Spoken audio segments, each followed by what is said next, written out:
Dear friends, in this video, I am going to cover about the customer satisfaction.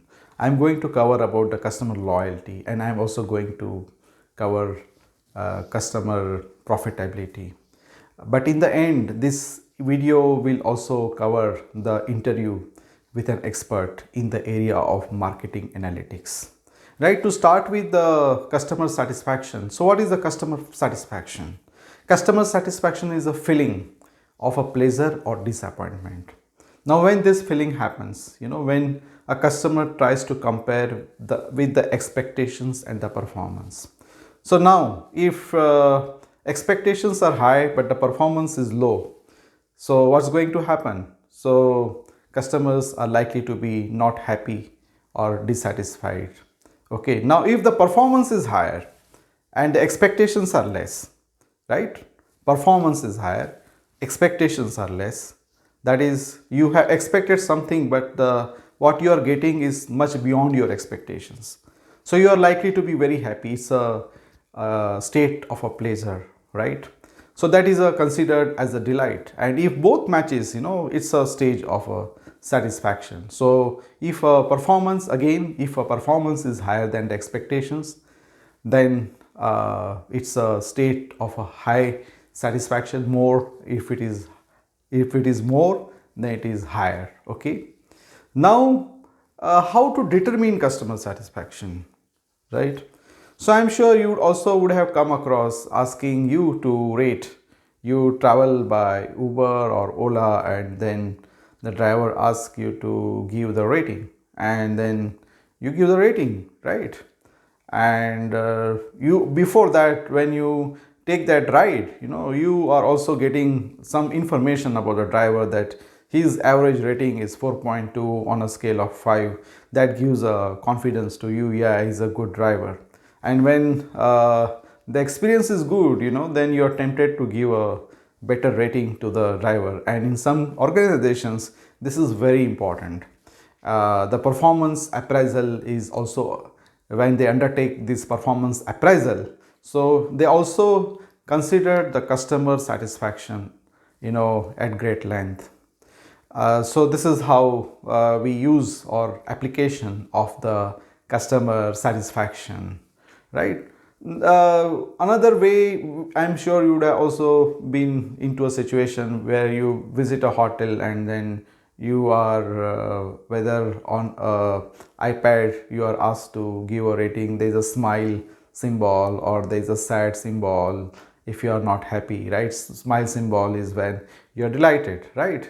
So, and then you give the rating, and that rating is being considered, being monitored by the hotel, right?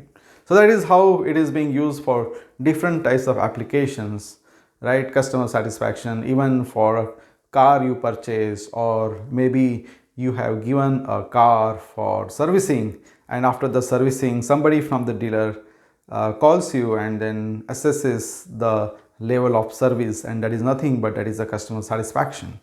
There is another way of assessing the customer satisfaction. So that is called as mystery customer. So in mystery customer, what is done is you rely on outside agency whom you consider to be a neutral and objective, and their job is visiting some of the outlets that you have designated, okay, or maybe some of the branches, or if you are automobile dealers, then they can also visit your two-wheeler dealers or four-wheeler dealers as the situation maybe, right? So they will visit, and mystery customer is also called as incognito customer, right? So they will visit, and people will not know, people will assume, yeah, he is a customer who is coming, but then he is not a customer. He is just visiting to assess the service levels or the level of satisfaction. He visits, interacts with the frontline staff, he looks into the amenities, he looks into the infrastructure. So there are certain parameters which are set, and he comes out of that shop, and comes out of that dealership, and then he gives his rating about that experience, and that rating is being considered. So that is what is known as a mystery customer, right? So this is about the satisfaction.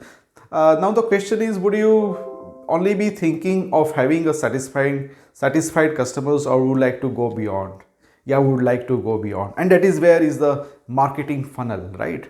So marketing funnel starts with the awareness of the product. So awareness of the product, then people will be open to trial, then people will try it, then if they have tried it, right, then it's they are kind of a recent users, they are regular users, and then they are most often users, and then what can be considered is a loyal customer. So people who are aware, they are very large, but then people who are loyal, they are very few, right?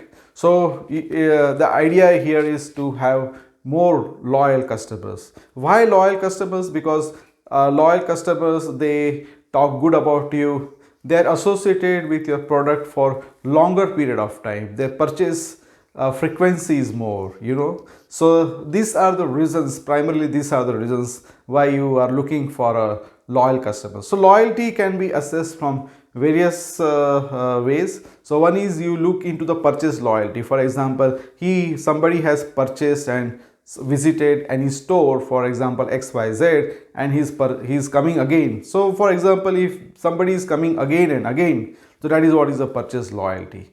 But beyond this purchase loyalty, what is more important is whether he is emotionally attached to that, and that is what can be considered as a attitudinal loyalty. So emotionally attached means whether he can tell his friends, right? So that is what is a kind of attitudinal loyalty. Now there is one very important terminology which is used, and that is known as a net promoter score. Very important, it is widely used, it is very popular.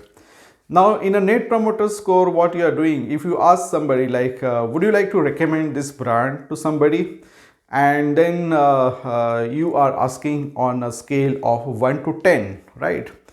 And now how it is structured, I am just going to inform you, I am just going to reveal you, right? So if now if you ask 100 people, right, and they give their ratings, now assuming that all 100 have given a rating on a scale of 9 to 10, I think that's a very happy situation.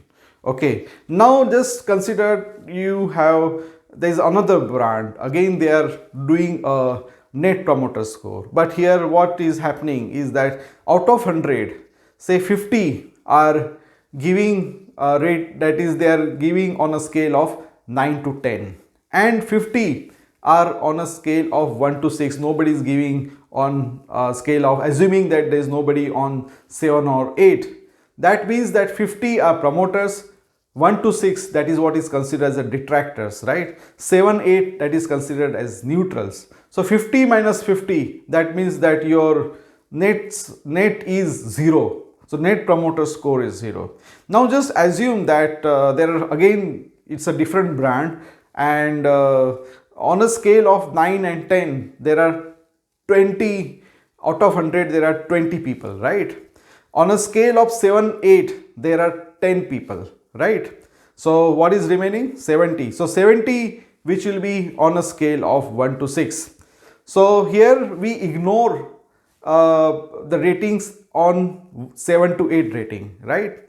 So what you are getting is 20, 10 and 70, right? So 20 on higher side, that is 9 and 10, right? 10 on 7 and 8, and 70 on 1 to 6. So here the net promoter score is 20 minus 70, that is minus 50. That's a cause of worry. The organization must look into how they are going to have more promoters, right? How they can move the detractors to the promoters, how they are going to move the neutrals to the promoters, right? Now next question I am going to ask you, is it right only to have loyal customers, or would you like to have something more from the loyal customers? Yeah, you are exactly right. You expect your customers to be profitable. So that is what can be considered as a customer profitability. Now customer profitability, when you try to look into the cost streams and the revenue streams. So if your revenue from that customer, not from a product, right?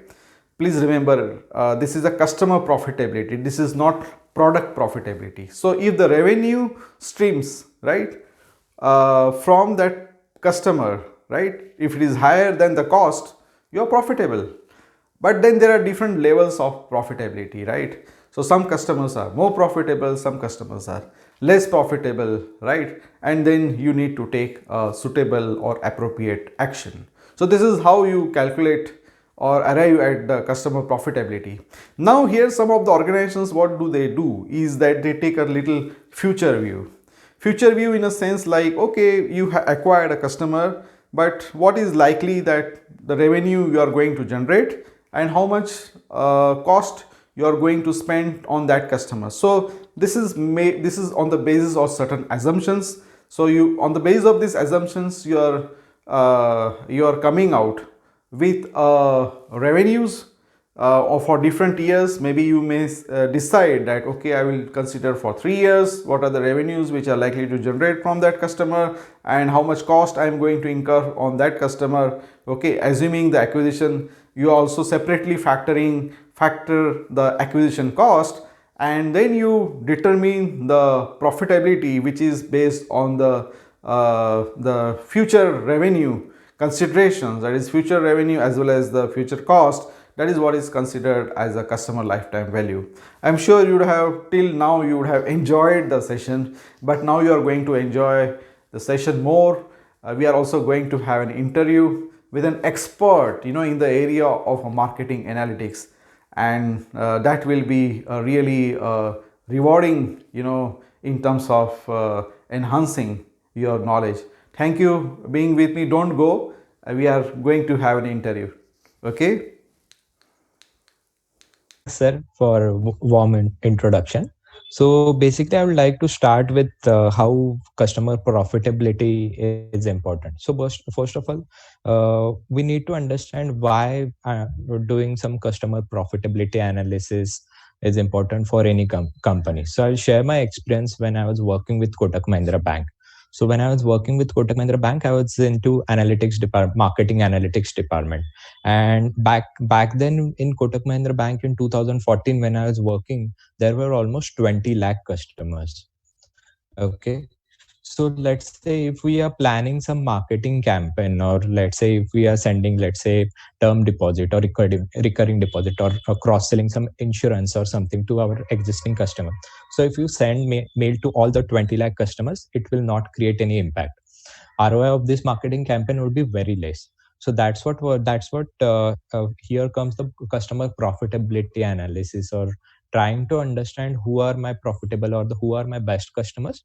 Try to segment them into smaller segments, like trying to understand who are the customers who are likelihood going to respond to my email whenever I send this email or something, and they are going to purchase my product.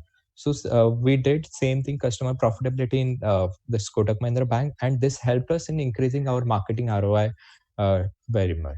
So how did we do this customer profitability analysis? For any customer profitability analysis, that is Pareto principle. You guys must have heard about a Pareto principle, that is 20% of customers contribute to 80% of revenue. So that's what we started with. So that's whenever you are doing any customer profitability analysis, start with Pareto principle, wherein try to find who are the customers who are giving me 80% of sales. So let's say 20% of customers are giving you 80% of sales. So try to focus on those customers. Why? Because these are the customers who are loyal with your bank or your organization. So if you send them in any email or marketing campaign, for sure they will understand your product and they will purchase it, or maybe they will share it with their friends as well, right? So that's what we did. Out of 3 lakh customers, we shortlisted around 20%, that's almost 60,000 customers we shortlisted, and for that we started this marketing campaign and all that, and the ROI is very high. So here you can understand how important customer profitability or understanding your important uh, good customers is.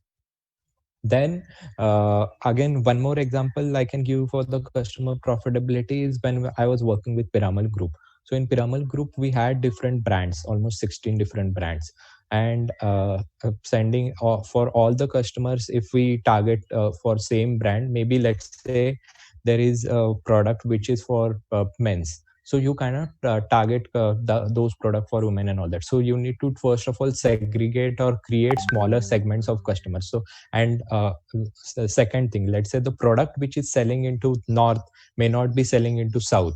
So you need to understand customer behavioral analysis also. You need to do which product is selling in north and which brand is selling. So therein also we use customer profitability analysis better targeting and all that. So whenever you call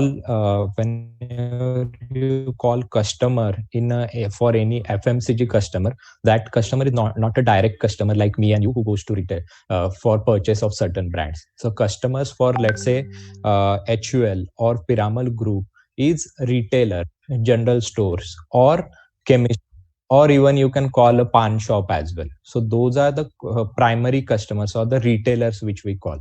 So in case of Piramal, there were 3 lakh retailers, that is chemist outlet, general stores. Since Piramal was having just 16 brands, in case of, let's say, HUL or some bigger brands, FMCG, they will be having lakhs of almost 10, 20 lakhs of customers or the retailers.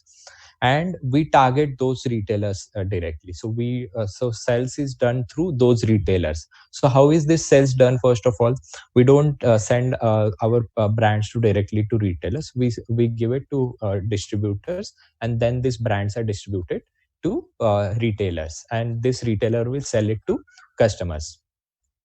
So this is the way we follow. The sales structure is there into any FMCG company. We used to get a data, right? So there is for the distributor we can get a direct sales data. For that we call it as a primary sales.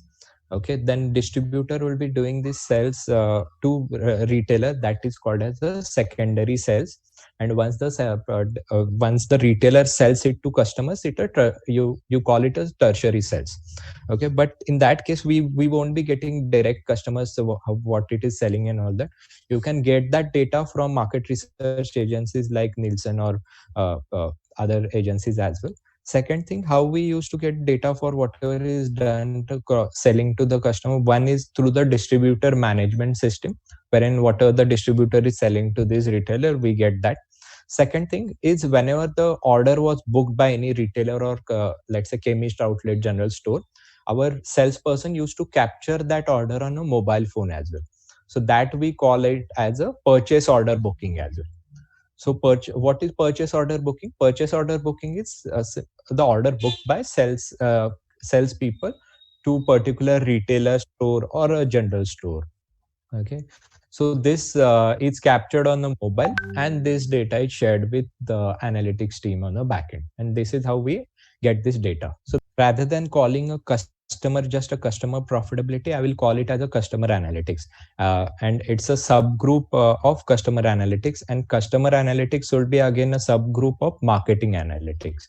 So you can understand marketing analytics, then the customer analytics, and then it will there will be a customer analytics. So in any organization, there will be a marketing analytics or marketing strategy team who will be analyzing this kind of data. So when I was in Piramal Group, there was brand managers, sales head, marketing head who used to analyze all this data. They used to come together.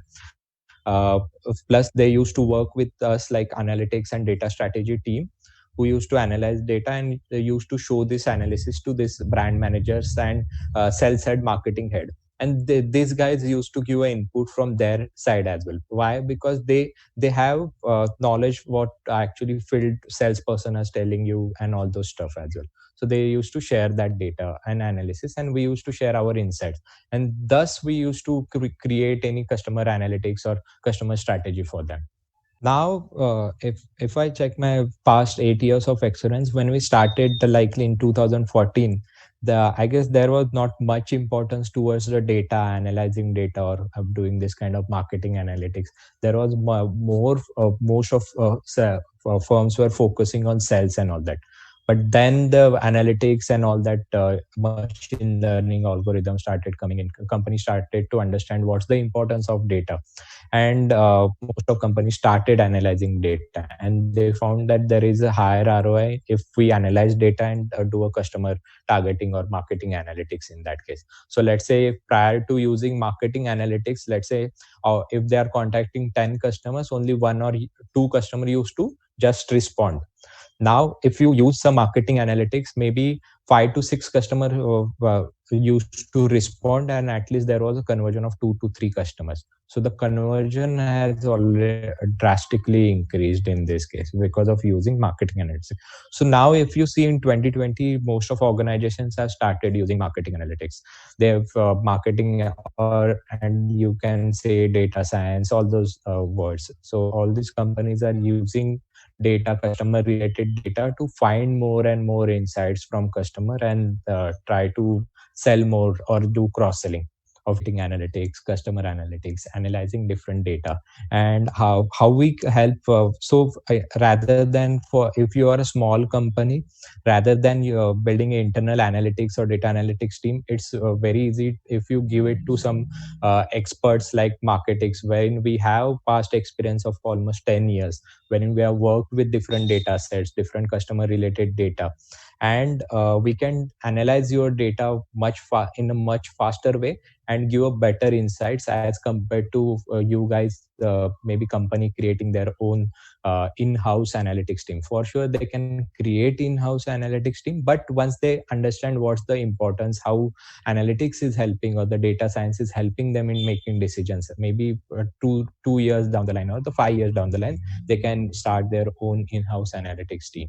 So this matrix, before using this matrix, what we can do is maybe we can use very important metrics that is called as a net promoter score, wherein we can try to understand how our customers are responding, or how likelihood this any customer is going to recommend our brand or anything to our brand to his friend. Score, there are promoter, detractors, and neutral people, you can call it.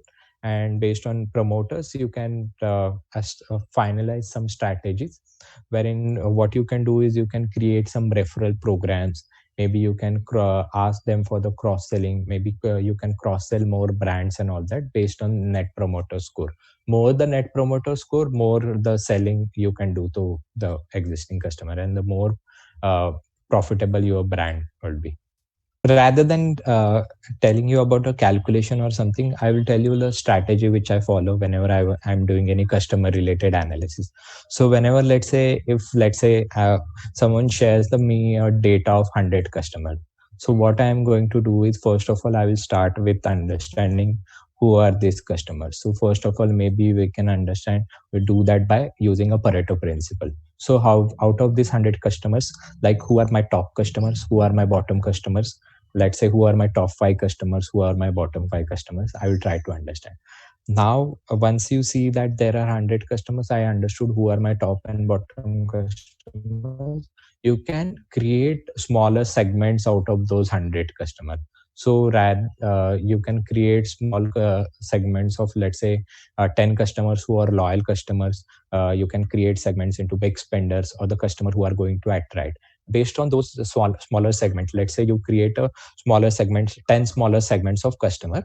Now once you have segmented those customers into smaller groups, you can design some marketing strategy for them. So for each group you can design different marketing strategy. For the loyal customers, I will be having different marketing strategy, customer analytics strategy, you can call.